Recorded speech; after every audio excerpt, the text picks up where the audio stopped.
Bienvenue à ce webinaire de l'AIINB. Je m'appelle Joanne Leblanc-Chiasson, je suis infirmière conseil en pratique à l'AIINB. La télépratique infirmière est en pleine expansion et de plus en plus couramment utilisée. Ce modèle de soins qui prend de l'ampleur comporte des risques et requiert des considérations additionnelles pour assurer la pertinence de procéder à la livraison de soins par ce moyen. Ce webinaire aborde les éléments essentiels de la télépratique infirmière. J'aimerais souligner que le webinaire est basé sur le contenu de deux sources, soit la directive professionnelle et le webinaire sur la pratique infirmière virtuelle du College of Registered Nurses of Newfoundland and Labrador et la directive professionnelle sur la télésoin de l'Ordre des infirmières et infirmiers de l'Ontario. Le terme infirmière sera utilisé tout au long de la présentation et désigne les infirmières immatriculées, les infirmières diplômées et les infirmières praticiennes, et le cas échéant, le féminin englobe le masculin. La télépratique infirmière désigne l'utilisation des technologies de l'information et des communications pour fournir à distance des soins infirmiers en tout genre. La technologie employée peut aller du simple au complexe, ce qui peut inclure le téléphone, la messagerie par texte, le courriel, l'audio ou la vidéoconférence à deux sens et la technologie robotique. Elle permet d'avoir des interactions virtuelles en temps réel pour fournir des soins infirmiers tels que évaluer les besoins en soins de santé, amorcer et évaluer des plans de soins, surveiller des problèmes de santé, donner des formations et faire du counseling. Souvent, les soins virtuels sont la solution préférée et peuvent même être la seule possibilité pour les gens qui habitent en région rurale ou éloignée, lorsqu'il n'est pas possible de tenir des consultations en personne. La pandémie de COVID-19, ainsi que la protection du public et les protocoles de distanciation physique qui en découlent, ont mis encore plus en relief le besoin sans précédent d'utiliser des technologies de soins virtuels pour fournir des soins infirmiers en toute sécurité. Dans le cadre de son mandat de protection du public, l'AIINB a établi les attentes professionnelles de la télépratique infirmière. La directive professionnelle sur la télépratique infirmière traite des composantes essentielles de ce type de pratique, soit la reddition de compte, la compétence, les soins centrés sur le client et le soutien de la télépratique infirmière.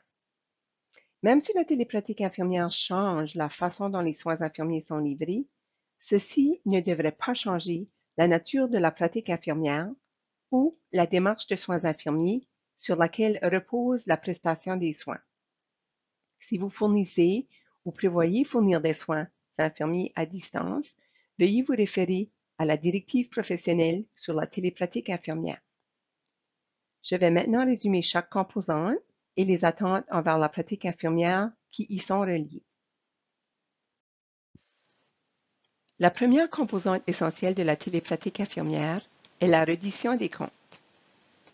Les infirmières qui ont recours à la télépratique infirmière ont la même obligation de rendre compte et les mêmes obligations professionnelles qui s'appliquent aux soins en personne.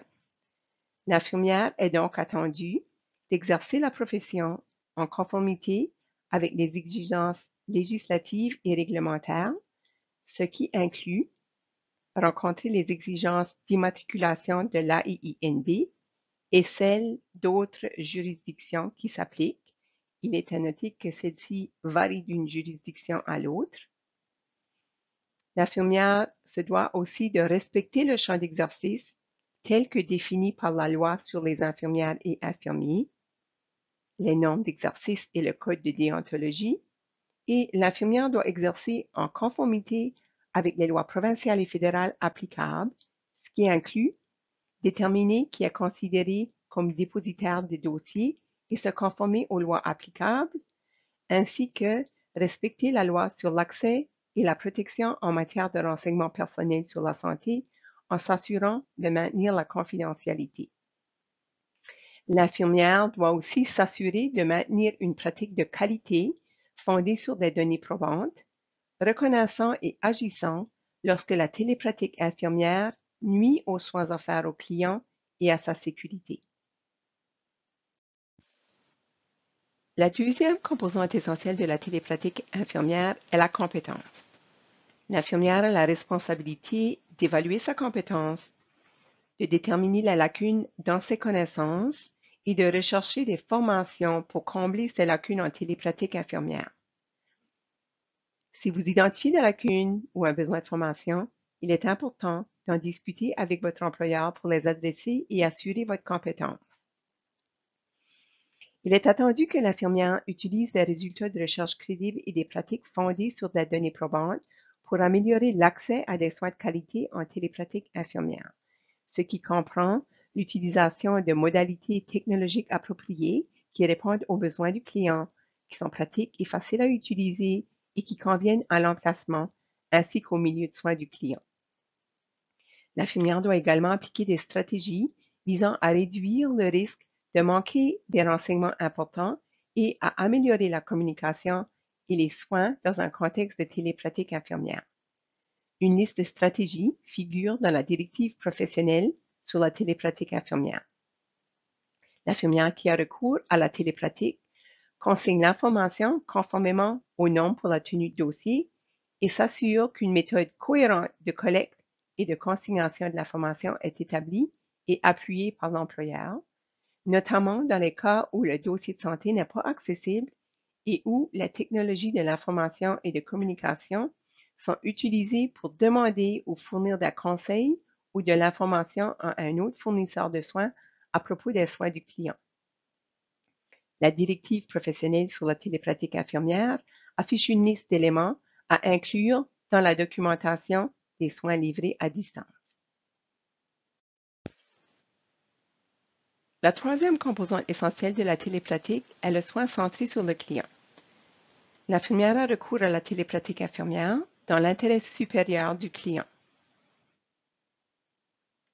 L'infirmière doit se pencher sur la pertinence de la télépratique pour chaque client et tenir compte du but de la rencontre, de l'accès à des soins complets, de la continuité des soins, de l'accès au dossier médical du client, de l'accès à la technologie requise et à un espace privé, de la maîtrise de la technologie par le client et son besoin d'un service de soutien, ainsi qu'à la préférence du client pour certaines modalités et à la sécurité culturelle. Il est également attendu que l'infirmière établisse et maintienne une relation infirmière-client lors des rencontres en télépratique, conformément aux normes pour la relation infirmière-client et qu'elle ait recours aux technologies de l'information et de communication qui appuient cette relation. L'infirmière qui a recours à la télépratique reconnaît que les clients conservent le droit de prendre leurs propres décisions quant à la gestion de leurs soins de santé et respecte les obligations en matière de consentement en informant les clients des avantages et limites des soins virtuels, de la nécessité potentielle de soins en personne et des autres moyens d'obtenir des soins. La quatrième composante essentielle est le soutien de la télépratique infirmière. L'infirmière contribue à la création de milieux d'exercice de qualité qui soutiennent la télépratique infirmière. Il est attendu que l'infirmière préconise l'élaboration et la mise en œuvre de politiques et de descriptions de rôles qui définissent clairement les rôles et les responsabilités en télépratique infirmière, ainsi que l'utilisation des technologies de l'information et de la communication innovatrices qui soutiennent la prestation de soins de qualité en télépratique. Une liste des éléments à inclure dans les politiques pour soutenir la télépratique figure dans la directive professionnelle sur la télépratique infirmière. Bien que l'accès amélioré aux soins est l'un des avantages de la télépratique infirmière, il existe en revanche des obstacles inhérents à l'accessibilité, à la collecte et à l'interprétation des données liés à l'absence du contact personnel et à la dépendance sur la technologie pour transmettre de l'information précise et complète. Pour atténuer les risques associés aux soins virtuels, les rôles et la responsabilité doivent être clairement définis et la politique doivent soutenir la télépratique et un milieu d'exercice de qualité. La Société protectrice des infirmières et infirmiers du Canada offre des ressources juridiques et de l'information sur la gestion des risques en soins virtuels. Ceux-ci sont identifiés dans la directive professionnelle sur la télépratique infirmière. Je répète, pour plus de détails et d'informations sur les éléments essentiels de la télépratique infirmière et les lignes directrices associées, veuillez vous référer à la directive professionnelle sur la télépratique infirmière. Afin de réduire les risques, l'infirmière qui s'engage en télépratique infirmière se doit de réfléchir sur le caractère approprié de cette méthode de prestation de soins infirmiers en considérant le client, c'est-à-dire les soins requis et sa capacité de participer virtuellement, en considérant le fournisseur, c'est-à-dire son champ et sa norme d'exercice, sa compétence et sa description de rôle, et en considérant l'environnement, c'est-à-dire la technologie et le soutien disponible. Le fait que le client se trouve dans un endroit différent peut créer des barrières et nuire à la capacité de l'infirmière de respecter les normes, d'appliquer la démarche infirmière, de fournir des soins appropriés, et le milieu peut ne pas s'apprêter à cette pratique. Par conséquent, la télépratique infirmière n'est pas nécessairement appropriée dans toute la situation. Les soins infirmiers virtuels devraient reproduire le genre de soins infirmiers que vous fourniriez si le client était devant vous en personne, et la qualité des soins infirmiers ne doit pas être compromise. Trois éléments importants sont à prendre en considération pour déterminer si la télépratique infirmière est appropriée, comme il est montré dans le cadre, soit le devoir de fournir des soins, la technologie et le soutien. Regardons maintenant ce qui doit être pris en compte pour chaque élément. Lors de la prestation de soins infirmiers à distance, un devoir de fournir des soins est établi dès le moment où l'infirmière interagit avec le client au moyen de la technologie pour lui fournir les soins à distance. Puisque l'infirmière est tenue responsable de la prestation de soins compétents et éthiques, fournis avec compassion en tout temps, si la prestation virtuelle des soins ne permet pas à l'infirmière de s'acquitter de son devoir de fournir des soins ou de fournir les soins requis, alors d'autres méthodes de prestation doivent être envisagées. Dans sa réflexion sur son devoir de fournir des soins, l'infirmière doit réfléchir sur sa reddition de compte, sa compétence et les soins dont a besoin le client. Vous devez donc considérer si vous êtes en mesure d'assurer la conformité aux exigences juridiques et réglementaires. Donc, êtes-vous en mesure de respecter les lois fédérales et provinciales sur la protection de la vie privée et des renseignements personnels applicables? Plusieurs facteurs déterminent quelles lois s'appliquent et qui est chargé de surveiller leur application, tels que la nature de l'organisme qui traite les renseignements personnels. S'agit-il d'une institution fédérale, provinciale, territoriale ou un organisme du secteur privé? Où se situe l'organisme, ainsi que le type de renseignements dont il est question, et si ceux-ci traversent les frontières. Conséquemment, il est important de demander conseil à votre employeur ou aux agences responsables de l'application de ces lois pour déterminer quelles lois s'appliquent à votre télépratique infirmière. Si vous êtes en pratique privée ou employé par un entrepreneur indépendant, il est également important de s'informer sur les lois qui ont trait aux dépositaires des dossiers. Une trousse à l'attention des dépositaires de dossiers est disponible sur le site du gouvernement du Nouveau-Brunswick. Veuillez noter que toutes questions reliées aux lois applicables peuvent être dirigées vers la Société protectrice des infirmières et infirmiers du Canada. Quant aux exigences réglementaires en matière d'immatriculation pour la prestation de soins infirmiers à distance, ceux-ci diffèrent parmi les différents organismes de réglementation de la profession infirmière. Une infirmière qui habite au Nouveau-Brunswick doit détenir une immatriculation active de l'Association des infirmières et infirmiers du Nouveau-Brunswick pour fournir des soins infirmiers à distance aux résidents de la province. Ceci s'applique également aux gestionnaires et aux surveillants du personnel infirmier qui fournit des soins infirmiers à distance. Une infirmière qui habite ailleurs au Canada doit détenir une immatriculation du Nouveau-Brunswick pour fournir des soins infirmiers à distance à des résidents de la province. Finalement, une infirmière qui fournit des soins infirmiers à distance doit s'informer pour savoir si l'immatriculation est exigée dans la province ou le territoire où sont situés les clients, même si c'est de façon temporaire, dans la province où se situe l'infirmière physiquement ou les deux.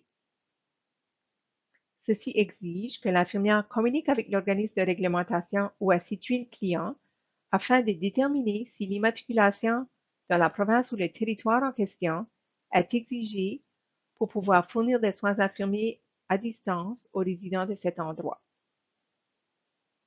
De plus, le champ d'exercice peut différer d'une province ou territoire à l'autre. Il est donc prudent de déterminer dans quelle juridiction l'infirmière est considérée comme exerçant afin de s'assurer que la pratique est conforme aux normes d'exercice de là où la province ou territoire concerné. Dans certains cas, l'infirmière est considérée comme exerçant simultanément dans plus d'une juridiction.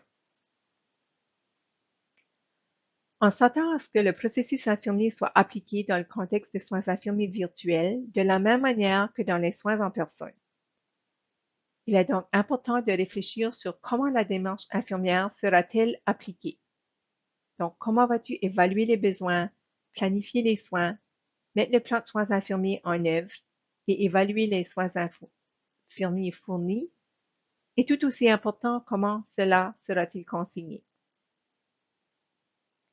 La technologie ne doit pas compromettre la sécurité ou la qualité des soins ou empêcher une pratique fondée sur des données probantes. Il est également important de se demander si le client est en mesure de participer à cette application virtuelle des soins. Recommander au patient d'appliquer lui-même les mesures de protection disponibles, comme un courrier électronique privé et protégé par un mot de passe, par exemple, est également un aspect important pour assurer sa sécurité. Dans tous les cas, l'infirmière doit s'assurer qu'elle possède les compétences techniques et cliniques requises pour la télépratique infirmière ou prendre des mesures pour les acquérir et les appliquer. La télépratique infirmière doit toujours être utilisée dans l'intérêt du client et selon ses besoins, et les défis que pose l'utilisation de la technologie doivent être surmontés en ayant recours à des pratiques éclairées par des données probantes. Il est important de veiller à ce que le client soit renseigné sur les limites de la télépratique infirmière, par exemple les pannes technologiques, les obstacles à la communication, la possibilité d'atteinte à la confidentialité et sur d'autres moyens d'obtenir des soins dans le cas où la livraison de soins virtuels est temporairement interrompue ou n'est plus possible ou pour respecter le droit du client de choisir d'autres options de soins. Il est important d'avoir un processus pour assurer la continuité des soins, par exemple dans le cas où une évaluation clinique en personne est nécessaire. Dans certains milieux, il a été établi que toutes les consultations initiales doivent avoir lieu en face à face et, bien entendu, certaines conditions ne se prêtent pas aux soins virtuels. Il devrait être également clairement établi comment procéder si vous avez besoin de consulter d'autres professionnels ou pour obtenir des services diagnostiques ou pharmaceutiques. Des outils ou des algorithmes d'aide à la prise de décision, appuyés par des politiques et procédures, peuvent aider à assurer la continuité et l'uniformité des soins. Lors de la prestation de soins infirmiers à distance, le prochain élément à prendre en considération est la technologie, ce qui vous oblige à considérer la forme ou le niveau de technologie envisagé ou utilisé afin de s'assurer que celui-ci permette de fournir les soins requis et répondre aux besoins de la population desservie. La technologie devrait également être facile d'accès et conviviale pour vos clients. Et il est aussi important de s'assurer que le patient comprend comment utiliser la technologie disponible. Le risque d'atteinte à la vie privée et à la confidentialité doit être géré avec des mesures ou des sauvegardes technologiques et de cybersécurité par le biais de mesures suivantes. Par exemple, l'utilisation d'un ordinateur et une ligne téléphonique dédiée, ce qui s'applique également à l'environnement de travail à domicile, l'application de mots de passe et d'identifiants d'utilisateurs protégés, avoir recours au chiffrement des données pour les courriels et les appareils portables, inclure un avis de confidentialité et une clause de non-responsabilité dans les courriels, et assurer des protections techniques à jour telles que des pare-feux et des antivirus. Vous devez assurer de façon ponctuelle les mises à jour et les mises à niveau de la technologie que vous utilisez dans votre pratique. Il est également important de considérer qu'à mesure que les soins évoluent ou que des changements sont apportés au plan de soins, il pourrait avoir lieu d'apporter des changements à la technologie utilisée pour fournir des soins virtuels optimaux. Lors de la prestation de soins infirmiers à distance, le troisième élément qui doit être pris en considération est la disponibilité d'un soutien approprié. Pour ce faire, vous devez considérer les politiques et procédures en place. Donc, peu importe la manière dont vous participez à la prestation de soins infirmiers à distance, que ce soit en étant employeur, employé, entrepreneur indépendant ou à votre propre compte, des politiques et procédures doivent être en place pour soutenir la télépratique infirmière et permettre une prestation sûre et efficace des soins. Ces politiques doivent traiter des détails du moment, de la manière et des fins pour lesquelles les soins infirmiers à distance peuvent être dispensés, des conditions ou des restrictions concernant ce mode de prestation de soins et des mesures de sécurité à avoir en place. Des politiques doivent également être en place afin de permettre la conformité aux lois applicables, telles que mentionnées précédemment. Les infirmières doivent réclamer et être impliquées dans l'élaboration de politiques connexes. Une liste de politiques et procédures suggérées pour soutenir ce type de pratique est disponible dans la directive professionnelle sur la télépratique infirmière. Des mesures de sauvegarde sont importantes pour atténuer les risques de sécurité pouvant survenir lors de l'utilisation d'une plateforme virtuelle pour fournir des soins.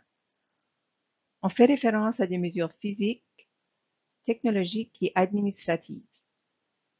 Des exemples de mesures physiques sont un espace de travail privé, un accès restreint au bureau, la conservation des appareils portables dans des lieux sécurisés. En plus des mesures de sécurité technologique pour assurer une protection contre l'abus de confidentialité qui ont été mentionnées à la CETAD précédente, des processus devraient être en place pour gérer les failles technologiques. Cela assurera que les étapes pour faire face à de telles situations sont définies et facilement accessibles lorsqu'elles se présentent afin d'assurer la sécurité du client.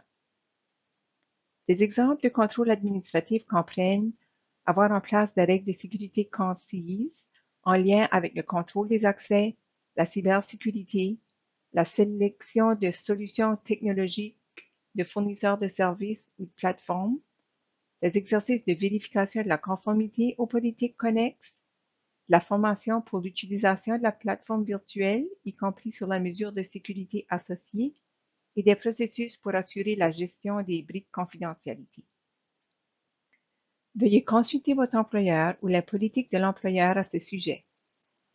Si vous êtes en pratique autonome ou privée, il est important de déterminer quelles mesures de sauvegarde sont nécessaires en ce qui concerne votre télépratique infirmière. Veuillez vous adresser à la Société protectrice des infirmières et infirmiers du Canada ou à votre conseiller juridique pour obtenir des conseils.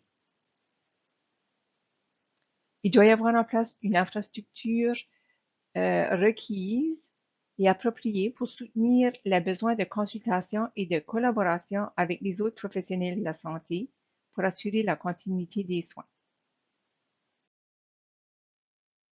En conclusion, étant donné les risques inhérents à la prestation de soins au moyen de la technologie, il est nécessaire d'établir des principes pour encadrer ce type de pratique afin d'assurer des soins infirmiers sécuritaires, compétents et éthiques. La télépratique infirmière nécessite une certaine réflexion car il n'est pas toujours approprié de fournir des soins virtuels. L'infirmière doit également réfléchir sur sa pratique et revendiquer des soins sécuritaires, compétents et éthiques et des milieux d'exercice de qualité.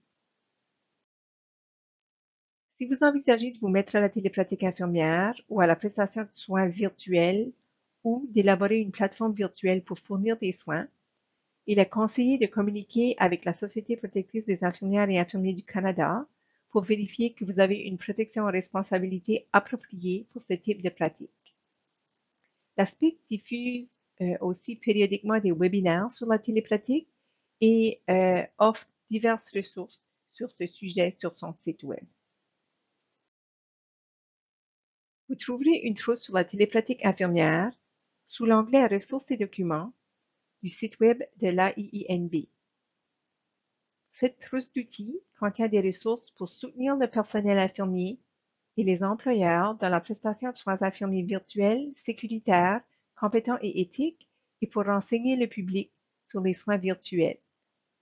Vous y retrouverez, entre autres, la directive professionnelle sur la télépratique infirmière, une foire aux questions sur les exigences en matière d'immatriculation, le cadre pour établir quand la télépratique infirmière peut être considérée comme appropriée, un lien à ce webinaire, des études de cas, des ressources pour aider à gérer les risques associés à la télépratique infirmière et des ressources et un guide sur la télépratique pour le public.